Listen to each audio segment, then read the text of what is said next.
Hello and welcome to this special interview for ESG Clarity. I'm joined by Goodhart, CEO of CFA UK. Thanks so much for taking the time to come in and speak with us today.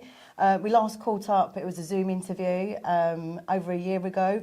What have been the key developments for ESG investors from a CFA perspective? Gosh, well, it's awfully nice to be back. It's very nice to be able to meet in person. Yes, that's definitely. a pretty important development. Very pleased about that. I think there are lots of things that have gone on in sort of ESG world. I think in terms of a positive development, I think that the market is maturing, and I'll come back to that. I think the maturity and the importance of the market has also been reflected in the amount of pushback that we've seen over the last 12 months, particularly perhaps in North America. So there has been quite a lot of concern about ESG, and a lot of that I think comes from a misunderstanding of what ESG is, because at its basic level, ESG are just three factors: environmental, social and governance factors. So it's not really a strategy. It's just saying this is more information. And a lot of what ESG is ESG integration. It's just taking that into your existing investment processes and saying, you know what, having more information is probably better than having less information. It's not necessarily exclusions, so it's not sort of old-fashioned ethical investing, and I can understand that there are many people who would want that, but there are many people who wouldn't want that because of the impact on the investable universe. But it is simply, I think, from our perspective, from a CFA perspective, good investment practice. What we're seeing in terms of the maturity of the market, it's partly because people want to get away from that generalized critique of everything is ESG. That's not really true. And you see that now also in regulation. So you've got the SEC, you've got the CFA, the UK, the FCA, working to distinguish different types of sustainable investment. And they're talking about sustainable investment. So they're not talking about ESG. They're talking about something that has some specific purpose to change things. And that, I think, is a useful development, because it gives people a clearer understanding of the spectrum of sustainable investing. And now we've got sort of impact investing sort of over here, and impact itself has got probably sort of light impact versus more profound impact. Then you've got sustainable, and that might be thematic, or it might be sort of climate, so it might be quite generalized. Then you've got ESG, which could be more profound, or really could be quite light. It just might be integration, in which case, frankly, it's just investing now. So I think ESG investing is becoming just mainstream investing in terms of integration, and the rest of the market is becoming a little bit sort of bedding down into different areas, and our understanding of what the promise is from those different areas is becoming clearer, partly through regulation and partly just through good practice. Okay, fantastic. Thank you for talking us through that. And the CFA has recently launched a certificate focusing on climate. Can you talk us a bit through that and maybe talk about what the uptake has been like? Yeah, no, absolutely. The uptake's been good, which is great. So we're well through the first 1,000 now, which is terrific, because what that should mean is we start to get that sort of feedback loop for those people coming back into the market saying, actually, I really enjoyed that, found it very useful, thanks very much, and advising their colleagues, their friends, and saying, actually, if you want to know about it, climate, this is probably the way that you should go. So we would expect that to start accelerating in the same way that we saw from ESG. We've also launched a second version of climate, makes it a little bit easier to work through based on feedback that we got from the first lot. So now we have 2 volumes, each a little bit shorter, but there is a lot to learn about climate, and that's really why we launched the certificate, because we have coverage of climate in the certificate in ESG investing, but it's quite brief. And I think the certificate in ESG investing now, the learning materials are something like 550 pages. Climate within that is probably 30 to 50 pages. Our certificate in climate investing is about 600 pages. And that's because there's an awful lot to know about. You've got to understand the science, you've got to understand the data, you've got to understand the regulation, and then there are skills that are specific to climate. Because the exciting thing, I think, from an investment point of view about climate is that it's forward-looking. You know, a lot of investment is checking on the data from the past and sort of figuring out sort of the correlations and the sort of statistical relationships between asset classes. Lots of those things are going to break down because of climate. It's just not going to be sort of persistent going forward. So you need people who are good at scenario analysis. You need people who are good at stewardship. And those are skills that not everybody has. I've just been looking at a bit of history, and apparently the canal sector was the biggest sector in the FTSE. Well, it wasn't the FTSE then. I'm not even sure what it was called. But anyhow, on the London Stock Exchange in about 1840. And in 1860, it's gone. Just gone. Yeah. Railways then the biggest. They hadn't gone completely by 1880, but they were well on their way out. You know, and you just start to see oil and gas coming through.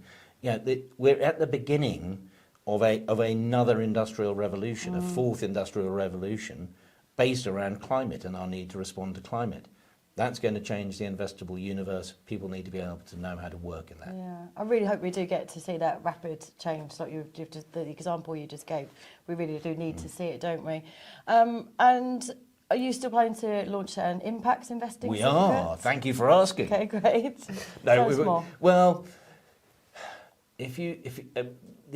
as the market is maturing, people are very keen to demonstrate that they're creating real change. So there are lots of very valuable investment practices that are operated by funds, by investment houses, that maybe where you can't necessarily show precise change. But I think some investors are anxious to see particular areas of change. Now that may be in sort of social areas, it may be to do with education opportunities for women in sort of certain markets, it might be to do with sort of the development of sort of health opportunities in different places, it might be to do with reforestation, it might be to do with the development of renewables. Okay. But what people want is to have explained to them a theory of change, and then to see from the fund how that theory of change is being implemented and to see the results of that. And that's really what impact investing is about. It's about wanting to change something, being explicit about the thing you're trying to change, and then telling people how you have or have not changed it. Because like any other form of investing, it won't always work. But you need to be sort of transparent, you need to be honest about that. So impact is becoming a particular discipline. So I've referenced theory of change, which for those of us who've had anything to do with impact is something we understand, but actually it takes a little while to get your head around. Then there's sort of impact due diligence. What should you be looking for in an investment opportunity to be sort of conscious that impact is possible from that? And then impact reporting. Again, it's different. So these are not completely different disciplines, but they're additional disciplines that existing investment professionals will probably want to build into their skill sets. Yeah, that makes sense. And any other certificates planned? One more. Go on then. Natural capital, because, of course. and again, it's a sort of natural follow-on from impact, but it's a more specific area. And that's a little bit because, like climate, there's quite a lot to understand about biodiversity, the sort of the science of biodiversity, the complexity of biodiversity, and then the different areas that you can try to target to promote biodiversity, and how you can then deliver private capital to those. We're still at a relatively early stage on that, so we don't yet have a fixed syllabus. Okay. But we will work on that during the next 3 to 4 months. We'll then spend about 6 months writing the materials, and I would hope that we will be piloting a certificate in natural capital or in biodiversity, haven't picked the name yet, sometime after the summer of next year. Okay, fantastic. Yeah, we're definitely seeing increasing focus on that from our readers. And coming back to the point you made on the sort of anti-ESG rhetoric that we're seeing in the US, how is that affecting the take-up of the certificates, if at all? And what's your general outlook for sustainable investing? I think the outlook for sustainable investing is fine, actually.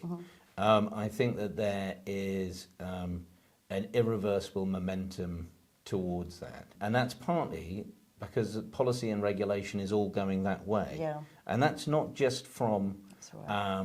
you know, governing parties wherever in the world of sort of a particular flavour. Pretty much sort of all those in government are, with perhaps a couple of notable exceptions, are sort of seeing the importance of actually addressing climate change and are starting to direct policy and regulation in that way. And so I think that sustainable investing, I think, has a very positive future. As I say, I think the market will become more mature. I think we will see sort of different parts of that sustainable investing market start to sort of build their own identity, their own profile.